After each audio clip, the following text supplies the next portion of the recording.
Hello, കുറേ ദിവസത്തെ തിരക്കിനും കുറച്ച് ദിവസത്തെ മടിക്കുമൊക്കെ ശേഷം ഒരു ലോങ് വീഡിയോ ചെയ്യാമെന്ന് ഓർത്ത് വന്നതാണ് കേട്ടോ. ഇത് നമ്മുടെ ആർട്ട് ജേർണലിംഗ് ബുക്കിലുള്ള കുത്തിവരയാണ്. ഇതിൻ്റെ ഷോർട്സ് നമ്മൾ പോസ്റ്റ് ചെയ്തിട്ടുണ്ടായിരുന്നു. അപ്പോൾ അതിൻ്റെ ലോങ് വീഡിയോ എടുത്തു വെച്ചിട്ടുണ്ടായിരുന്നു. അപ്പോൾ ജസ്റ്റ് ഒന്ന് അതൊന്ന് പോസ്റ്റ് ചെയ്തേക്കാമെന്ന് വിചാരിച്ചു. ആരെങ്കിലും ഡീറ്റെയിൽ ആയിട്ടുള്ള പ്രോസസ്സ് കാണാൻ ആഗ്രഹിക്കുന്നുണ്ടെങ്കിൽ ഈ വീഡിയോ കണ്ടു നോക്കും കേട്ടോ. അപ്പോൾ ഇത് ഒറ്റ ദിവസം എടുത്തൊരു വീഡിയോ ഒന്നുമല്ല, പല പല സമയങ്ങളിലായിട്ട് പല പല സ്ഥലങ്ങളിൽ വെച്ചിട്ടൊക്കെ എടുത്തിട്ടുള്ളതാണ്.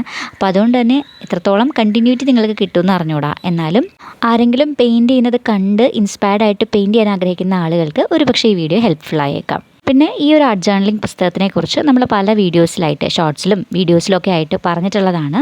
അപ്പോൾ അതുകൊണ്ട് അതിനെപ്പറ്റി കൂടുതലായിട്ട് ഇനി പറയുന്നില്ല കേട്ടോ. ആർട്ട് ജേർണലിംഗ് എന്ന് പറഞ്ഞാൽ എന്താണ്, അതിൻ്റെ ആ ഒരു ബെനിഫിറ്റ്സ് എന്തൊക്കെയാണ്, ഇങ്ങനെ ഡീറ്റെയിൽഡ് ആയിട്ട് അറിയാൻ ആഗ്രഹിക്കുന്നുണ്ടെങ്കിൽ നമ്മുടെ ഒരു പഴയ വീഡിയോ ഉണ്ട്.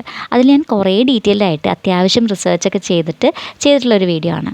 റിസർച്ച് ചെയ്തിട്ടെന്ന് പറയുമ്പോൾ ഒരുപാട് അതിനെപ്പറ്റി റെഫർ ചെയ്തിട്ടാണ് ആ ഒരു വീഡിയോ ചെയ്തിട്ടുണ്ടായിരുന്നത്.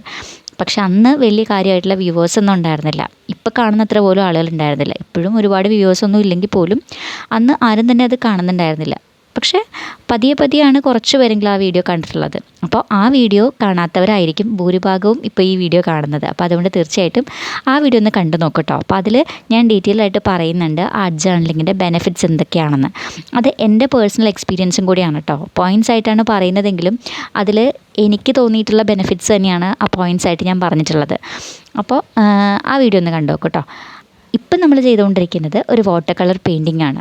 വാട്ടർ കളർ പെയിൻറ്റിംഗ് എന്നൊക്കെ പറയുമ്പോഴും എനിക്കങ്ങനെ പറയാൻ തന്നെ ഒരു മടിയുണ്ട്. എന്ന് വെച്ച് കഴിഞ്ഞാൽ സാധാരണ ആർട്ടിസ്റ്റൊക്കെ പറഞ്ഞു കേട്ടിട്ടുള്ളൊരു കാര്യമാണ് വാട്ടർ കളർ എന്ന് പറയുന്ന മീഡിയം ചെയ്യാൻ ഏറ്റവും പ്രയാസമുള്ളൊരു മീഡിയം ആണെന്ന്. അതായത് നമ്മൾ പെയിൻറ്റ് ചെയ്യുമ്പോൾ അത്രയധികം കെയർഫുള്ളായിട്ട് പെയിൻറ്റ് ചെയ്താൽ മാത്രമേ നമ്മൾ ഉദ്ദേശിക്കുന്ന ഒരു റിസൾട്ടിലേക്ക് എത്തുകയുള്ളൂ. പക്ഷേ ഇവിടെ ഞാനത് ചെയ്യുമ്പോൾ ഒരിക്കലും ഞാൻ ഇതിൻ്റെ റിസൾട്ടിനെ പറ്റി ബോധേഡല്ല. ആർട്ട് ജേർണലിംഗ് എന്ന് പറയുന്നൊരു പേര് നമ്മളിതിന് കൊടുത്തിട്ടുള്ളത് കൊണ്ട് തന്നെ നമ്മൾ ഈ പെയിൻറ്റിങ് പെർഫെക്റ്റ് ആക്കാനല്ല ശ്രമിക്കുന്നത്. നമുക്ക് മനസ്സിൽ തോന്നുന്ന ഇമോഷൻസ് കൺവേ ചെയ്യുക എന്ന് പറയുന്നത് മാത്രമാണ് ഉദ്ദേശം. അപ്പോൾ എന്തെങ്കിലുമൊക്കെ വരച്ചു പഠിക്കാനും മനസ്സിലുള്ള കാര്യങ്ങളൊക്കെ ഒന്ന് കുറിച്ചിടാനും വരച്ചു വയ്ക്കാനും ഒക്കെ ഉള്ളൊരിടമാണല്ലോ. അപ്പോൾ അതുകൊണ്ട് തന്നെ റിസൾട്ട് എന്തായാലും നമുക്ക് പ്രശ്നമല്ല. ആ രീതിയിലാണ് ഇപ്പോൾ അതിനെക്കുറിച്ച് വിചാരിക്കുന്നത്. അപ്പോൾ വാട്ടർ കളറിൻ്റെ കറക്റ്റായിട്ടുള്ള ടെക്നിക്സ് ഒന്നും ഫോളോ ചെയ്തിട്ടല്ല കേട്ടോ ചെയ്യുന്നത്. ലൈറ്റ് ടു ഡാർക്ക് എന്ന് പറയുന്ന ടെക്നിക്കാണ് നമ്മൾ ഫോളോ ചെയ്യേണ്ടത്. ഡാർക്ക് ആയിക്കഴിഞ്ഞാൽ പിന്നെ നമുക്കതിനെ ലൈറ്റ് ആക്കാനായിട്ട് പറ്റില്ല. അപ്പോൾ അതുകൊണ്ട് തന്നെ ശ്രദ്ധിച്ച് ചെയ്യുകയാണെങ്കിലാണ് ശരിക്കുള്ള നല്ല റിസൾട്ടിലേക്ക് നമുക്ക് എത്തിക്കാനായിട്ട് പറ്റുള്ളൂ. ഈ ഒരു പെയിൻറ്റിങ്ങിലും ഞാൻ light to dark method follow ചെയ്തിട്ടുണ്ട്. എന്നിരുന്നാലും അവസാനം ഞാൻ വൈറ്റ് പെന്നൊക്കെ ഉപയോഗിച്ചിട്ടുണ്ട്. സാധാരണ വാട്ടർ കളറിൽ നമ്മളങ്ങനെ വൈറ്റ് ജെൽ പെന്നൊന്നും ഉപയോഗിക്കാറില്ല. ഞാൻ അങ്ങനെയൊക്കെ യൂസ് ചെയ്തിട്ടുണ്ട്. അതുകൊണ്ടാണ് ഞാൻ കറക്റ്റ് മെത്തേഡ് ഫോളോ ചെയ്തിട്ടില്ല എന്നൊക്കെ പറഞ്ഞത് കേട്ടോ. ബാക്കി ഈ ബേസിക്കായിട്ട് ചെയ്യുന്ന കാര്യങ്ങളൊക്കെ നോർമലി വാട്ടർ കളർ ചെയ്യുന്നത് പോലെ തന്നെയാണ്. പിന്നെ ജേർണലിംഗ് ബുക്കായതുകൊണ്ട് നമുക്കിങ്ങനെ വരച്ച് വയ്ക്കുക മാത്രമല്ല, വേണമെങ്കിൽ എന്തെങ്കിലുമൊക്കെ എഴുതിയും വെക്കാം. പക്ഷേ ഞാൻ ഈ ഒരു പേജിൽ പ്രത്യേകിച്ച് അങ്ങനെ ഒന്നും എഴുതി വെക്കാനായിട്ട് ഇപ്പോൾ വിചാരിക്കുന്നില്ല. ജസ്റ്റ് ആ ഒരു വാട്ടർ കളർ പെയിൻറ്റിങ് തന്നെ കിടന്നോട്ടെ എന്നാണ് വിചാരിക്കുന്നത്. വാട്ടർ കളറിൻ്റെ മീതെ പെൻ കൊണ്ടൊന്ന് ഹൈലൈറ്റ് ചെയ്ത് കൊടുക്കാം, ഒന്ന് ഔട്ട്ലൈൻ കൊടുക്കാം എന്നുകൂടി വിചാരിക്കുന്നുണ്ട്. ഇതിന് തൊട്ട് മുന്നത്തെ പേജിൽ നമ്മൾ ആ രീതിയിലാണ് പെയിൻറ്റ് ചെയ്തിരിക്കുന്നത്. ഇതും ഷോർട്സിൽ കാണിച്ചിട്ടുള്ള ഒരു പെയിൻറ്റിംഗ് ആണ്. പെന്നും വാട്ടർ കളറും ഒക്കെ ഉപയോഗിച്ചിട്ടാണ് അത് ചെയ്തിട്ടുള്ളത്. അപ്പോൾ അതേ രീതിയിൽ തന്നെയാണ് ഈ പെയിൻറ്റിങ്ങും ചെയ്യുന്നത്. അപ്പോൾ രണ്ടും അടുത്തടുത്ത പേജുകളായതുകൊണ്ട് തന്നെ ഒരേപോലെ ഫീൽ ചെയ്യുമല്ലോ. അപ്പോൾ അങ്ങനെ ഇരിക്കട്ടെ എന്ന് വിചാരിച്ചു. അപ്പോൾ ഇതേ നമ്മൾ ചെയ്തുകൊണ്ടിരിക്കുന്നതിൻ്റെ ഇടയ്ക്ക് സ്ഥലം ഒന്ന് മാറിയിട്ടുണ്ട് കേട്ടോ. സ്ഥലം മാറിയതല്ല, ശരിക്കും പറഞ്ഞാൽ ഇത് പിറ്റേ ദിവസമാണ് ബാക്കി ചെയ്തത്. അപ്പോൾ പിറ്റേ ദിവസം കൊണ്ടും തീർന്നില്ല, വീണ്ടും അടുത്ത ദിവസത്തേക്ക് മാറ്റി വയ്ക്കുന്നുണ്ട്. അപ്പോൾ അതുകൊണ്ടാണ് പല ദിവസങ്ങളിലായിട്ട് ചെയ്തു എന്നൊക്കെ പറഞ്ഞത് കേട്ടോ തുടക്കത്തിൽ. അപ്പോൾ ഇതേ വെട്ടത്തിന് വേണ്ടിയിട്ട് നമ്മൾ പുറത്ത് വന്നതാണ്. ചെയ്തുകൊണ്ടിരിക്കുന്നതിൻ്റെ ഇടയിൽ ഹെൽപ്പ് ചെയ്യാൻ ചില ആളുകളൊക്കെ വന്നിട്ടുണ്ട്. അപ്പോൾ അത് ഞാൻ കാണിച്ചു തരാം കേട്ടോ. അപ്പോൾ ഇതാണ് നമ്മുടെ അവസ്ഥ. കണ്ടിന്യൂസ്ലി ഒരു കാര്യം ചെയ്യാനായിട്ട് പറ്റുന്നില്ല. അപ്പോൾ പിന്നെ എങ്ങനെയാണ് ലോങ് വീഡിയോ പോസ്റ്റ് ചെയ്യുന്നതെന്ന് എനിക്ക് അറിഞ്ഞുകൂടാ. അപ്പോൾ അതേ ബാക്കി ചെയ്തുകൊണ്ടിരിക്കുകയാണ്. നമ്മൾ ബേസിക് ആയിട്ടുള്ള വാട്ടർ കളറിൻ്റെ ആ ഒരു ലെയർ കൊടുത്തിട്ടേ അത് നന്നായിട്ട് ഉണങ്ങിയിട്ട് വേണം ബാക്കി കൊടുക്കാനായിട്ട്. എന്നാൽ മാത്രമേ നമ്മൾ പിന്നീട് കൊടുക്കുന്ന ലെയർ എടുത്ത് കാണുകയുള്ളൂ. അല്ലെങ്കിൽ മറ്റേതിൻ്റെ ഒപ്പം തന്നെ ബ്ലെൻഡായി പോകും കേട്ടോ. അപ്പോൾ അതേ ഞാൻ ഇപ്പോൾ ഉണങ്ങിയിട്ടുണ്ട്. അപ്പോൾ അതിൻ്റെ മീതേക്ക് അടുത്തൊരു ലെയർ കൊടുക്കുകയാണ്. കുറച്ചുകൂടി ഡാർക്കറായിട്ടുള്ള ഒരു ലെയർ കൊടുക്കുകയാണ്. കുറച്ചൊന്ന് ഹൈലൈറ്റ് ചെയ്ത് നിൽക്കാനായിട്ടാണ് നമ്മൾ രണ്ടാമത്തെ ലെയർ ഇങ്ങനെ കൊടുക്കുന്നത്. പിന്നെ ആ കൈയുടെ ഭാഗം ഒട്ടും പെയിൻറ്റ് ചെയ്തിട്ടുണ്ടായിരുന്നില്ല. അപ്പോൾ ആ ഭാഗത്ത് ഒരു ബേസിക് ഒരു ലെയറും കൂടി കൊടുത്ത് പെയിൻറ്റ് ചെയ്യുന്നുണ്ട്. വാട്ടർ കളർ എന്ന് പറയുന്നൊരു മീഡിയം നമ്മൾ ട്രൈ ചെയ്ത് കഴിഞ്ഞാൽ ബാക്കിയുള്ള എല്ലാ മീഡിയവും തന്നെ നമുക്ക് എളുപ്പത്തിൽ ഹാൻഡിൽ ചെയ്യാൻ പറ്റും എന്നാണ് എനിക്ക് തോന്നുന്നത് കേട്ടോ. കാരണം വാട്ടർ കളറിലാണ് നമുക്ക് മിസ്റ്റേക്സിനെ മായ്ക്കാൻ പറ്റാത്തത്. മിസ്റ്റേക്ക് ഇല്ലാണ്ട് പെയിൻറ്റ് ചെയ്ത് പഠിച്ചു കഴിഞ്ഞാൽ പിന്നെ എളുപ്പമാണല്ലോ. ബാക്കിയുള്ള മീഡിയമൊക്കെ മിസ്റ്റേക്ക് വന്നാലും നമുക്ക് കറക്റ്റ് ചെയ്യാൻ പറ്റുന്നതാണ്. അപ്പോൾ അതുകൊണ്ട് തന്നെ കമ്പാരിറ്റീവ്ലി അതെല്ലാം നമുക്ക് ഈസി ആയിട്ട് തോന്നും. എനിക്ക് അക്രിലിക്കാണ് കുറച്ച് കംഫർട്ടബിൾ ആയിട്ടുള്ള മീഡിയം. പക്ഷേ ഇങ്ങനെ വെറുതെ ലൂസായിട്ട് പെയിൻറ്റ് ചെയ്യുന്ന ആ ഒരു വാട്ടർ കളറിൻ്റെ ആ ഒരു ടെക്സ്ചർ എനിക്കിഷ്ടമാണ്. അതുകൊണ്ട് ഇങ്ങനെ റിലാക്സ്ഡ് ആയിട്ടൊക്കെ ചെയ്യുന്ന സമയത്ത് ഞാൻ വാട്ടർ കളറാണ് ചെയ്യാറുള്ളത്. വെറുതെ ട്രൈ ചെയ്ത് നോക്കുന്നതൊക്കെ വാട്ടർ കളർ കൊണ്ടാണ്. പിന്നെ പണ്ട് മുതലേ എനിക്ക് ഫെമിലിയർ ആയിട്ടുള്ള ഒരു മീഡിയവും വാട്ടർ കളർ തന്നെയാണ്. ഏറ്റവും ആദ്യം ചെയ്തിട്ടുള്ളതും വാട്ടർ കളർ എന്ന് പറയുന്ന ഒരു മീഡിയം ഉപയോഗിച്ചിട്ടാണ്. പെയിൻറ്റ് ചെയ്യാനായിട്ട് പഠിച്ചത് വാട്ടർ കളർ വെച്ചിട്ട് തന്നെയാണ്. അപ്പോൾ അതുകൊണ്ട് എനിക്ക് വാട്ടർ കളറിനോടൊരു അറ്റാച്ച്മെൻ്റ് ഉണ്ട്. എന്നാലും ഇപ്പോൾ കുറേ നാളായിട്ട് അധികം ചെയ്യുന്നുണ്ടായിരുന്നില്ല. മിക്കവാറും അക്രിലിക് പെയിൻറ്റിങ്സ് ഒക്കെയാണ് ചെയ്യുന്നത്. നമ്മുടെ വീഡിയോസിലും ഷോർട്സിലും ഒക്കെ ആയിരുന്നാലും അക്രിലിക് പെയിൻറ്റിംഗ് അല്ലേ കൂടുതൽ ചെയ്തിട്ടുള്ളത്. അപ്പോൾ അത് ചെയ്യാനായിട്ടാണ് ഇപ്പോൾ എനിക്ക് ഏറ്റവും കംഫർട്ടബിളായിട്ട് ഫീൽ ചെയ്യുന്നത്. ഈസി ആയിട്ടത് ഹാൻഡിൽ ചെയ്യാനായിട്ട് പറ്റാറുണ്ട്. അപ്പോൾ അതുകൊണ്ട് പെട്ടെന്ന് ഒരു ഗോ ടു മീഡിയം എന്ന് പറഞ്ഞാൽ എനിക്കത് അക്രിലിക്കാണ്. പക്ഷേ വല്ലപ്പോഴും ഒക്കെ ഇതുപോലെ വാട്ടർ കളറും ചെയ്യാറുണ്ട്. ഈ പുറത്ത് വന്നിരുന്ന് വീഡിയോ എടുക്കുന്ന സമയത്തെ പെയിൻറ്റ് ചെയ്യാനായിട്ട് പ്രത്യേകിച്ച് വെക്കാനായിട്ട് സ്ഥലമില്ലാത്തത് കൊണ്ട് തന്നെ ചരിഞ്ഞിരുന്ന് ബെഞ്ചിൽ വെച്ചൊക്കെ വരക്കുമ്പോൾ കുറച്ച് ഡിഫിക്കൽട്ടായിട്ട് ഫീൽ ചെയ്തപ്പോൾ വീണ്ടും ഞാനത് കയ്യിലേക്ക് എടുത്ത് പെയിൻറ്റ് ചെയ്യാൻ തുടങ്ങിയതാണ് കേട്ടോ. അപ്പോൾ അതേ ഒരാൾ അടുത്ത് വന്നിരിക്കുന്നുണ്ട്. ഞാനിങ്ങനെ പെയിൻറ്റ് ചെയ്യുന്ന സമയത്ത് എപ്പോഴും അല്ല വല്ലപ്പോഴും ഇതുപോലെ പ്രത്യേകിച്ച് വീഡിയോയും കൂടി എടുക്കുന്നുണ്ട് എന്ന് കണ്ടു കഴിഞ്ഞാൽ ഏതെങ്കിലും ബുക്കൊക്കെ എടുത്തുകൊണ്ട് വരാറുണ്ട് വരക്കാനായിട്ട്. പെയിൻറ്റ് ചെയ്യാറില്ലെങ്കിലും വരക്കലാണ് പ്രധാനപ്പെട്ട ഹോബി. അപ്പോൾ അതുകൊണ്ട് എന്തെങ്കിലുമൊക്കെ വരച്ച് വയ്ക്കാറുണ്ട്. എന്തെങ്കിലും എന്ന് പറയുമ്പോൾ മിക്കവാറും അത് വണ്ടികളായിരിക്കും. അല്ലെങ്കിൽ പിന്നെ ഇഷ്ടപ്പെട്ട ഒരു കാര്യം എന്ന് പറയുന്നത് ദേ ഈ വരക്കുന്ന സ്ട്രീറ്റ് ലൈറ്റാണ്. അതുകൊണ്ട് തന്നെയാണ് കേട്ടോ നമ്മളും അന്ന് ആ ഒരു പെയിൻറ്റിങ്ങിൽ സ്ട്രീറ്റ് ലൈറ്റ് വരച്ചത്. അപ്പോൾ അത് വളരെ എക്സൈറ്റഡ് ആയിട്ടാണ് ഒരാൾ കണ്ടു നിന്നത്. അതിൽ പിന്നെ എപ്പോൾ സ്ട്രീറ്റ് ലൈറ്റ് വരച്ചാലും ഇതേ ഒരു ആംഗിളിലാണ് കേട്ടോ അത് വരക്കുന്നത്. അപ്പോൾ ദേ അന്നത്തെ ആ ഒരു പെയിൻറ്റിങ്ങിലുള്ളതുപോലെ തന്നെ ഇല്ലേ, എന്ത് വരച്ചു വന്നാലും അവസാനം അതിലൊരു വണ്ടി വരാറുണ്ട് കേട്ടോ. അപ്പോൾ അത് മിക്കവാറും വണ്ടിയാവും. അപ്പോൾ അതവിടെ നിൽക്കട്ടെ, നമുക്കിതേ ഈ പെയിൻറ്റിങ് ഒന്ന് ഉണങ്ങണം, എന്നാൽ മാത്രമേ ബാക്കി ചെയ്യാനായിട്ട് പറ്റുള്ളൂ. അപ്പോൾ കുറച്ച് നേരം ഒരു 10 മിനിറ്റെങ്കിലും വെറുതെ വിട്ടാൽ മാത്രമേ അത് ഉണങ്ങി കിട്ടുള്ളൂ. ഓപ്പൺ എയറിലായതുകൊണ്ട് അത് വേഗം ഉണങ്ങും. ഇനി അത് കഴിഞ്ഞിട്ട് നോക്കാം കേട്ടോ. കുറച്ച് നേരം അവിടെ നിന്ന് മാറിയിട്ട് നോക്കിയ സമയത്ത് ആൾ എൻ്റെ പെയിൻ്റ് എടുത്തിട്ട് വരക്കാൻ തുടങ്ങിയിട്ടുണ്ടായിരുന്നു, പെയിൻറ്റ് ചെയ്യാനായിട്ട് തുടങ്ങിയിട്ടുണ്ടായിരുന്നു.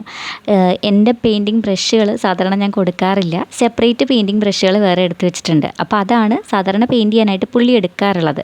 പക്ഷേ ഇന്ന് ഞാൻ അങ്ങോട്ട് മാറിയ നേരത്ത് അതേ പെയിൻറ്റിങ് ബ്രഷ് എടുത്തതാണ്. ഇപ്പോൾ ചോദിച്ചപ്പോൾ ഗോഷ്ടിയൊക്കെ കാണിക്കുന്നതാണ്. അപ്പോൾ നമുക്ക് ബാക്കിയുള്ള പെയിൻറ്റിങ് കൂടി ചെയ്യാം. അപ്പോൾ ഇത് നന്നായിട്ട് ഉണങ്ങിയതിന് ശേഷമാണ് നമുക്ക് പേന കൊണ്ടുള്ള ഔട്ട്ലൈൻ കൊടുക്കാൻ പറ്റുള്ളൂ. ഇവിടെ ഞാൻ യൂസ് ചെയ്യുന്നത് ടെക്നിക്കൽ പെന്നാണ്. നമ്മളുടെ പല വീഡിയോസിലും ഈ ഒരു പേന കാണിച്ചിട്ടുണ്ട്. പ്രത്യേകിച്ച് നമ്മൾ ജേർണലിംഗ് ഒക്കെ ചെയ്യുന്ന സമയത്ത്, ബുള്ളറ്റ് ജേർണലിംഗ് ചെയ്യില്ലേ, മന്ത്ലി സ്പ്രെഡ്, അപ്പോൾ അത് ചെയ്യുന്ന സമയത്തും ഈ ഒരു പേന തന്നെയാണ് ഞാൻ സാധാരണ ഉപയോഗിക്കാറുള്ളത്. ചില ആർട്ടിസ്റ്റിൻ്റെയൊക്കെ വ്ളോഗ് കാണുന്ന സമയത്ത് അതിൽ ഈ ഒരു പേന യൂസ് ചെയ്യുന്നത് ഞാൻ കണ്ടിട്ടുണ്ടായിരുന്നു. അപ്പോൾ അത് എങ്ങനത്തെ പേനയാണെന്നൊന്നും എനിക്കറിയില്ല. ഞാൻ നോർമൽ പെന്നാണെന്നാണ് വിചാരിച്ചിട്ടുണ്ടായിരുന്നത്. പക്ഷേ പെയിൻറ്റിങ്സൊക്കെ നോക്കുമ്പോൾ ഇതേപോലെ അതിൽ ഔട്ട്ലൈൻസൊക്കെ കൊടുത്തിരിക്കുന്നത് കാണുമ്പോൾ പല വലുപ്പത്തിൽ, അതായത് തീരെ നൈസായിട്ടും അതുപോലെ തന്നെ നല്ല ഡാർക്കായിട്ടും ഒക്കെ തിക്കായിട്ടും ഒക്കെയുള്ള വരകളൊക്കെ കാണുമ്പോൾ ഇതെങ്ങനെയാണ് ഈ നോർമൽ പെൻ കൊണ്ട് ഇതേ രീതിയിൽ വരക്കുന്നതെന്ന് അത്ഭുതം തോന്നാറുണ്ടായിരുന്നു. പിന്നീടാണ് എനിക്ക് മനസ്സിലായത് ഇങ്ങനെ പല സൈസിലുള്ള പെൻ വാങ്ങിക്കാൻ കിട്ടുമെന്ന്. ഇത് ആമസോണിലൊക്കെ അവൈലബിൾ ആയിട്ടുള്ള പെന്നാണ് കേട്ടോ. പല സൈസിൽ കിട്ടും. ടെക്നിക്കൽ പെൻ അല്ലെങ്കിൽ ആർട്ടിസ്റ്റിക് പെൻ എന്നൊക്കെ പറഞ്ഞിട്ട് വാങ്ങിക്കാൻ കിട്ടും. അത്യാവശ്യം റേറ്റ് ഉണ്ട് ഇതിന്. എന്നാലും നന്നായിട്ട് വരക്കണം എന്നാഗ്രഹിക്കുന്ന ആളുകളൊക്കെ ആണെങ്കിൽ ഈ ഒരു പെന്ന് നല്ലതാണ്, യൂസ്ഫുള്ളാണ്.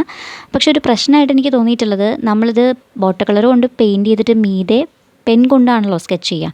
അങ്ങനെ സ്കെച്ച് ചെയ്യുന്ന സമയത്തേ തീരെ ചെറിയ സൈസ് പെൻ, ഇതിൻ്റെ ഈ ഒരു പാക്കറ്റിലുള്ളതിൽ തീരെ ചെറിയ സൈസ് പെൻ യൂസ് ചെയ്യുമ്പോൾ വാട്ടർ കളറിൻ്റെ ആ ഒരു പെയിൻറ്റ് കയറിയിട്ടാണോ എന്തോ അതിടക്ക് ബ്ലോക്ക് ആവുന്ന പോലെ ഫീൽ ചെയ്യാറുണ്ട്. കുറച്ച് നേരം കഴിയുമ്പോൾ അതിൽ ആ ഇങ്ക് ഇങ്ങനെ വരാത്തത് പോലെ തോന്നും. എല്ലാ സൈസ് പെന്നിലും ഈ ഒരു പ്രശ്നമില്ല കേട്ടോ. എന്നാലും ആ ചെറിയ സൈസ് പെന്നുകളിൽ ഇങ്ങനത്തെ പ്രശ്നം വരുന്നതായിട്ട് തോന്നുന്നുണ്ട്. പിന്നെ ഈ ഒരു പെയിൻറ്റിങ്ങിൽ ഞാൻ ചെയ്തുകൊണ്ടിരിക്കുമ്പോൾ പറ്റിയ ഒരു മിസ്റ്റേക്ക്, ഈ കണ്ണുകൾ വരച്ച സമയത്ത് അതിൻ്റെ ആ ഒരു ബോർഡർ കുറച്ച് ഷാർപ്പായിപ്പോയി. പിന്നീട് അങ്ങോട്ടൊന്നും ചെയ്യാൻ പറ്റില്ല എന്നുള്ളത് കൊണ്ട് അതത്ര കാര്യമാക്കിയില്ല, അതങ്ങനെ വിട്ടു എന്നുള്ളതാണ്. കണ്ണിൻ്റെ എഡ്ജസിൽ മാത്രം പേന കൊണ്ട് ഔട്ട്ലൈൻ കൊടുത്തിരുന്നെങ്കിൽ ക്ലീനായിട്ട് വന്നേനെ. അപ്പോൾ എന്തായാലും വീണ്ടും സ്ഥലം മാറിയിട്ടുണ്ട്. കാരണം എന്താണെന്ന് വെച്ച് കഴിഞ്ഞാൽ ഇത് വീണ്ടും അടുത്ത ദിവസമാണ്. അപ്പോൾ ഈ ദിവസം കൊണ്ട് എന്തായാലും നമ്മൾ പെയിൻറ്റ് ചെയ്ത് തീർക്കുന്നുണ്ട് കേട്ടോ. അപ്പോൾ ഇതൊരു വൈകുന്നേരം റിലാക്സ്ഡ് ആയിട്ടിരുന്ന് ബാക്കി ചെയ്യുന്നതാണ്. ഇത് കുറേ സമയം എടുത്ത് ചെയ്തിട്ടുള്ളൊരു പെയിൻറ്റിങ് അല്ല, പക്ഷേ പല പല ദിവസങ്ങളായിട്ട് ചെയ്തു എന്ന് മാത്രമേ ഉള്ളൂ. ഇത് കാണുമ്പോൾ ഒരുപാട് സമയം എടുക്കുമെന്ന് വിചാരിക്കരുത് കേട്ടോ. 3 ദിവസം എടുത്ത് ചെയ്ത പെയിൻറ്റിങ് എന്നൊന്നും പറയുന്നില്ല. പെട്ടെന്ന് ചെയ്യാവുന്നതൊക്കെ തന്നെയാണ്. പക്ഷേ നമുക്കങ്ങനെ കണ്ടിന്യൂസ്ലി ടൈം കിട്ടാത്തത് കൊണ്ട് നമ്മൾ ഇങ്ങനെ പല പല ദിവസങ്ങളിലായിട്ട് ചെയ്തു എന്നേ ഉള്ളൂ. പിന്നെ വാട്ടർ കളർ ആയതുകൊണ്ട് കുറച്ച് ഉണങ്ങാനൊക്കെയുള്ള സമയം കൊടുക്കണമല്ലോ. അപ്പോൾ അങ്ങനെയും കുറച്ച് സമയം പോയി എന്നുള്ളതാണ് വാസ്തവം. പിന്നെ ഹൈലൈറ്റിംഗ് ഏരിയാസിൽ വീണ്ടും ഞാനൊന്ന് ബ്രഷ് കൊണ്ടിട്ട് ഹൈലൈറ്റ് ചെയ്ത് കൊടുക്കുന്നുണ്ട്. കുറച്ചുകൂടി ഡാർക്കർ ഷെയ്ഡ്സ് എടുത്തിട്ടാണ് ഹൈലൈറ്റ് ചെയ്തുകൊണ്ടിരിക്കുന്നത്.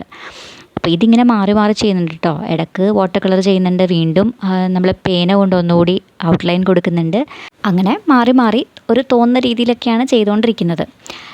ഇത് വാട്ടർ കളർ ചെയ്ത് കഴിയുമ്പോഴേ അതിൻ്റെ ബാക്ക്ഗ്രൗണ്ടായിട്ട് നമ്മൾ കുറച്ചൊന്ന് ഏതെങ്കിലും ഒരു കളർ മാത്രം കൊടുത്തിട്ട് ഒരു ബ്ലേഡായിട്ട് ഇങ്ങനെ ബ്ലെൻഡ് ചെയ്ത് കിടക്കുന്നത് പോലത്തെ ഒരു ഇത് ടെക്സ്ചർ ക്രിയേറ്റ് ചെയ്യുകയാണെങ്കിൽ ആ ഒരു പെയിൻറ്റിങ് നമ്മൾ വരക്കുന്ന ആ പെയിൻറ്റിങ് കുറച്ചൊന്ന് എടുത്ത് കാണാനായിട്ട് അത് ഹെൽപ്പ് ചെയ്യുന്നതായിട്ട് തോന്നിയിട്ടുണ്ട്. പണ്ടൊക്കെ പല പെയിൻറ്റിങ്സിൻ്റെ ബാക്ക്ഗ്രൗണ്ടിൽ എന്തിനാണ് ഇങ്ങനത്തെ കളേഴ്സ് കൊടുക്കുന്നതെന്ന് എനിക്ക് അറിയുമായിരുന്നില്ല. പക്ഷേ ഇപ്പം ഞാൻ ഒരുപാട് ഒബ്സർവ് ചെയ്യുന്നുണ്ട്. മിക്കവാറും ഇങ്ങനെയുള്ള ട്യൂട്ടോറിയൽസും കാര്യങ്ങളൊക്കെ ശ്രദ്ധിക്കുന്നുണ്ട്.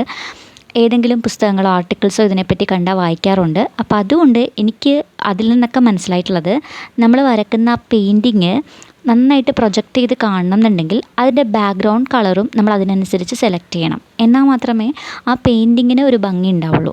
അല്ലെങ്കിൽ നമ്മൾ വരച്ച പെയിൻറ്റിങ് ആ ബാക്ക്ഗ്രൗണ്ടിനേക്കാളും ചിലപ്പോൾ ഡള്ളായി പോകാൻ സാധ്യതയുണ്ട്. അപ്പോൾ ഇങ്ങനെ ഓരോരോ കാര്യങ്ങളും കൂടി ശ്രദ്ധിച്ചു കഴിഞ്ഞാൽ നമ്മൾ വരക്കുന്ന പെയിൻറ്റിങ്സ് അതിപ്പോൾ എത്ര ചെറുതാണെങ്കിലും അല്ലെങ്കിൽ എത്ര സില്ലി ആയിട്ടുള്ളതാണെങ്കിലും നല്ല ഭംഗിയായിട്ട് ഫീൽ ചെയ്യും. പിന്നെ ഞാൻ ആ ഷോർട്സിൽ പറഞ്ഞതുപോലെ തന്നെ വരക്കുന്ന ആ ഒരു പേപ്പറും മാറ്റർ ചെയ്യുന്ന ഒരു കാര്യം തന്നെയാണ്. കാരണം നമ്മൾ വരച്ചു കഴിയുമ്പോൾ ആ പെയിൻറ്റിങ്ങിൽ നമ്മൾ ഉദ്ദേശിക്കുന്ന രീതിയിലല്ല ആ ഒരു പെയിൻ്റൊക്കെ സ്പ്രെഡായി വന്നിരിക്കുന്നതെന്നുണ്ടെങ്കിൽ ആ ഒരു പെയിൻറ്റിങ്ങിൻ്റെ ഭംഗി പോകുമല്ലോ. അപ്പോൾ അതുകൊണ്ട് നല്ല പേപ്പറിൽ, നല്ല ക്വാളിറ്റിയുള്ള പേപ്പറിൽ, പ്രത്യേകിച്ച് വാട്ടർ കളറിന് വേണ്ടി മാത്രം വരുന്ന പേപ്പറിൽ വരക്കുകയാണെങ്കിൽ ആ ഒരു പെയിൻറ്റ് സ്പ്രെഡ് ചെയ്തിങ്ങനെ പോകുന്നത് കാണാനായിട്ടൊരു പ്രത്യേക ഭംഗിയൊക്കെ ഉണ്ടാവും. ഇത് സാധാ പേപ്പർ ആയതുകൊണ്ട് തന്നെ അതിങ്ങനെ ചുളുങ്ങുന്നത് പോലെയൊക്കെയാണ് നമുക്ക് വരച്ച് കഴിയുമ്പോൾ ഫീൽ ചെയ്യുന്നത്. സാരമില്ല, പക്ഷേ നന്നായിട്ട് പ്രൊഫഷണലായിട്ട് വരയ്ക്കാൻ ആഗ്രഹിക്കുന്നുണ്ടെങ്കിൽ ആ പേപ്പർ ക്വാളിറ്റി കൂടി ഒന്ന് ശ്രദ്ധിച്ചോളൂ കേട്ടോ. അപ്പോൾ നല്ല കറക്റ്റായിട്ട് വരും, കാണാനായിട്ട് നല്ല ഭംഗിയുണ്ടാവും അതിങ്ങനെ ഈവനായിട്ട് ഇങ്ങനെ സ്പ്രെഡ് ചെയ്ത് വരുമ്പോൾ. പിന്നെ നമ്മൾ വിചാരിക്കുന്നതിലും നല്ല ഇമ്പ്രസീവായിട്ടുള്ള റിസൾട്ട് കിട്ടുകയും ചെയ്യും പേപ്പർ നല്ലതാണെങ്കിൽ. പക്ഷേ സാധാരണ വരച്ചു പഠിക്കുന്ന കുട്ടികളൊക്കെ ആണെങ്കിൽ നോർമൽ പേപ്പറിൽ വരച്ചു പഠിച്ചിട്ട് പതിയെ പേപ്പർ ക്വാളിറ്റിയൊക്കെ അപ്ഗ്രേഡ് ചെയ്താൽ മതിയാവും. എന്തായാലും നമ്മുടെ പെയിൻറ്റിങ് ഇപ്പോൾ ഓൾമോസ്റ്റ് ഫിനിഷ് ആയിട്ടുണ്ട്. വാട്ടർ കളറിൻ്റെ ആ ഒരു സെക്ഷനൊക്കെ ഫിനിഷ് ചെയ്തു. അതുപോലെ തന്നെ ആ ജെൽ പെൻ കൊണ്ടുള്ള ഔട്ട്ലൈനിങ് ആ ഒരു സെക്ഷനും കഴിഞ്ഞു. ഇനി ഒന്ന് ഹൈലൈറ്റ് ചെയ്ത് കൊടുക്കണം. അതിനായിട്ടാണ് ഞാൻ ഈ ഒരു വൈറ്റ് ജെൽ പെൻ യൂസ് ചെയ്യുന്നത് കേട്ടോ. ഇത് ഒരു 2 പെന്നായിട്ടുള്ള ഒരു കോംബോ പോലെ ആമസോണിൽ നിന്ന് വാങ്ങിച്ചിട്ടുണ്ടായിരുന്നതാണ്. ഒരുപാടൊന്നും ഉപയോഗിച്ചിട്ടില്ല. ഞാനിങ്ങനെ വാട്ടർ കളർ പെയിൻറ്റ് ചെയ്യുമ്പോഴാണ് ഹൈലൈറ്റിങ്ങിന് വേണ്ടിയിട്ട് വൈറ്റ് ജെൽ പെൻ യൂസ് ചെയ്യാറുള്ളത്. പിന്നെ നമുക്ക് കണ്ണൊക്കെ വരക്കില്ലേ, കണ്ണിൻ്റെ ആ ഒരു തിളക്കമൊക്കെ അവസാനം കൊടുക്കാനായിട്ടും ഇതുപോലെ വൈറ്റ് ജെൽ പെൻ യൂസ് ചെയ്യാം കേട്ടോ. ഇവിടെ ഞാനങ്ങനെ കണ്ണിന് പ്രത്യേകിച്ച് അങ്ങനെ ഫോക്കസ് കൊടുത്തിട്ട് അവിടെ ഒരു തിളക്കമോ കാര്യങ്ങളോ ഒന്നും കൊടുക്കാനായിട്ട് ഉദ്ദേശിക്കുന്നില്ല. പക്ഷേ ഓവറോളായിട്ട് ആ ഒരു പെയിൻറ്റിങ്ങിനെ ഹൈലൈറ്റ് ചെയ്യാൻ വേണ്ടിയിട്ടാണ് ഞാൻ ഈ വൈറ്റ് ജെൽ പെൻ യൂസ് ചെയ്തിട്ടുള്ളത്. ബാക്ക്ഗ്രൗണ്ടിൽ ഒരു മഴയൊക്കെ കൊടുക്കണം എന്നുണ്ടെങ്കിൽ നമുക്ക് വൈറ്റ് ജെൽ പെൻ കൊണ്ട് ചെയ്യാൻ പറ്റും കേട്ടോ. പിന്നെ ചെറിയ ചില ടച്ചസൊക്കെ വീണ്ടും നമുക്ക് വാട്ടർ കളർ കൊണ്ട് ചെയ്യണമെന്നുണ്ടെങ്കിൽ ഇതുപോലെ ചെയ്ത് കൊടുക്കാം. എന്തായാലും നമ്മുടെ പെയിൻറ്റിങ് ഫിനിഷ് ചെയ്തിട്ടുണ്ട്. ആർട്ട് ജേർണലിങ്ങിനെ കുറിച്ചാണ് നമ്മൾ പറഞ്ഞു തുടങ്ങിയതെങ്കിലും പറഞ്ഞ് അവസാനം നമ്മൾ പെയിൻറ്റിങ്ങിൻ്റെ പ്രോസസ്സിനെ കുറിച്ചായില്ലേ. അപ്പോൾ എന്തായാലും പെയിൻറ്റിംഗ് ഒക്കെ ചെയ്യാൻ ഇഷ്ടമുള്ളവരായിരിക്കുമല്ലോ ഇത് കാണുന്നത്. ഈ ഒരു വീഡിയോ ഇത്രയും വരെ നിങ്ങൾ കണ്ടിട്ടുണ്ടെങ്കിൽ തീർച്ചയായിട്ടും ആർട്ട് റിലേറ്റഡ് ആയിട്ടുള്ള കാര്യങ്ങളൊക്കെ ഒത്തിരി ഇഷ്ടമുള്ളവരായിരിക്കും, പെയിൻറ്റിങ് ചെയ്യാൻ ഇഷ്ടമുള്ളവരായിരിക്കും. അങ്ങനെയാണെങ്കിൽ ഈ ഒരു ചിത്രം തീർച്ചയായിട്ടും ഒന്ന് ട്രൈ ചെയ്ത് നോക്കാം കേട്ടോ. ഇതേ ചിത്രം വേണമെന്നില്ല, ഡിഫറെൻ്റ് ആയിട്ടുള്ളൊരു ചിത്രം എടുത്തിട്ട് ഇതേ മെത്തേഡ് ഉപയോഗിച്ചിട്ട് വരച്ചു വെക്കും. എന്നിട്ട് ആ പിക്ചേഴ്സ് ഇൻസ്റ്റഗ്രാമിലോ അല്ലെങ്കിൽ ജിമെയിലായിട്ടോ എനിക്ക് അയച്ചു തരാണെങ്കിൽ ഏതെങ്കിലും വീഡിയോസിലൂടെ കാണിക്കാം കേട്ടോ. അപ്പോൾ ഇത്രയേ ഉള്ളൂ നമ്മുടെ ഇന്നത്തെ വീഡിയോ. നെക്സ്റ്റ് വീഡിയോയിൽ കാണാം. ബൈ.